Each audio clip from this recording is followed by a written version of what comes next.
All right, this is the jig right here, and this is what you use to drill the dowels with, and this is one of the dowels that I use. Now you can use like regular dowel material and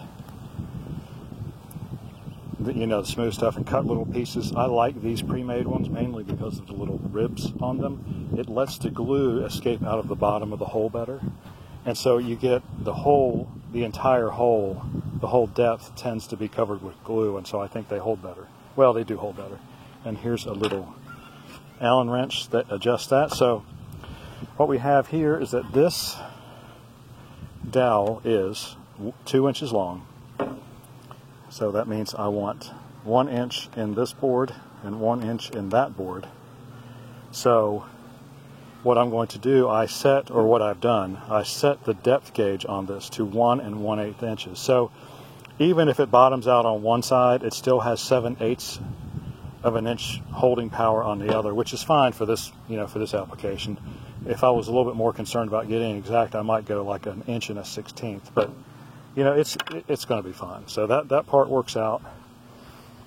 I also have a C-clamp with a good long reach on it, and I've also got 2 boards to use with the clamps so I do not put marks into my wood on either side, because both sides are going to be seen at some point. So I don't have a blind side on this, and you'll see when we get to the installation of it. So anyway, and I've got my glue. So all I need to do is rustle up my drill. I've got my impact driver, but that's not going to do me much good here. I'm going to have to go get my drill, and I'll show you how to mark a hole. Okay, now first thing you do is make the marks where you're going to put the jig. So I've decided, since I'm going to have a board here and a board here physically holding this together, I'm going to put 3 dowels. One's going to be right in the middle. One's going to be near one end, about equidistant from the end, or halfway again. So we're dividing the board up into quarters, basically. So, but I'm not going to get all technical about it. So I just decided to go 20 to here, 40 to here, 61 to here. So that's what we're going to do. So let's get this jig set up and show you what it's all about. Yeah, of course, now that I've got the jig set up, I realized I've forgotten a very important step. You also have to take into account the depths of this block too, which is exactly 1.5 inches. So my original depth was 1 1/8.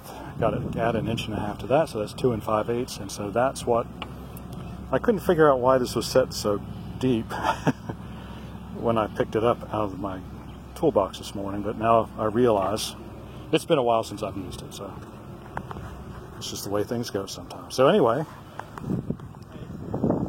got 2 holes there, and you can see that I am on the line there. I don't know why they did the 2 holes that way. Maybe it's if you want to do a pair of dowels, but I'm just going to do one. Fortunately, each hole has a center line as well as the center line of the piece. So just pick your hole. Just make sure you drill into the one that's actually on the line. And that's what we're going to do as soon as I go get my drill. Okay, so you see we've got our holes drilled. See how they line up so well. You just got to be precise when you're lining up on the marks. And remember, as long as you're drilling,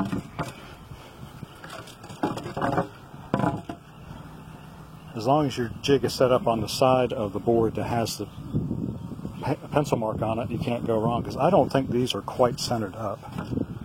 They're just a little bit off center in that board. But anyway, so now all that's left to do for this joint is to put the dowels in, put a little bit of glue in there, pound the dowels home, and then take our clamps that are down there and squeeze these boards together. I'm still not sure. I might just do as far as those clamps will reach today. We'll see though. Okay, start putting in the dowels. As you can see, that dowel's in there. It is fully seated. I tapped it down with the hammer, and it is sticking out 7/8 as predicted, so that's good. can see that little bit of glue I've got in the bottom of there. It's kind of tough to, I mean, this might be like 1/8 of an inch of glue I'm going to stick in these. That way we don't get a bunch of spillage out the side. You know, if these joints were going to be under any kind of tension, I would probably put the glue in until it ran over. But since this is just like a static load, the door is just going to be hanging there. It's going to be fully supported. There's not going to be any horizontal load on it at all. Okay, see, we got some dowels in. I decided to do it 4 wide because that's as far, and I will probably pick up on my way in on Monday. I'll pick up a couple longer pieces. I thought I had longer pieces, but I guess, or I might actually have them, but I just couldn't find them. I don't think I do though. So anyway, I'm going to lay these down and put them together as quickly as possible, and then clamp them up with those clamps. Just a shot before I get them all clamped together, see how well those line up. Everything's on the mark. They all fit together. Yay. All right, now it's time to clamp them down. All right, all clamped up, nice and tight. Some good tight joints on that. I've really got some pressure on those. I want to make sure that it stays as flat as possible. I'm going to go ahead and put these 2 end boards on as far as I can, just to make sure that that happens. Because that is, see how easy that is? You can make some nice stuff with this Rockler jig. All right, let me start on the bottoms and the tops. Okay, here we are. Got the bottom piece on. As you see, it's square, the corner square. The boards vary just a little bit, but you know, when you're doing things by hand, that kind of thing happens. But I'm pleased with the fit. So here's what we're going to do. That's what this screw is going to screw into.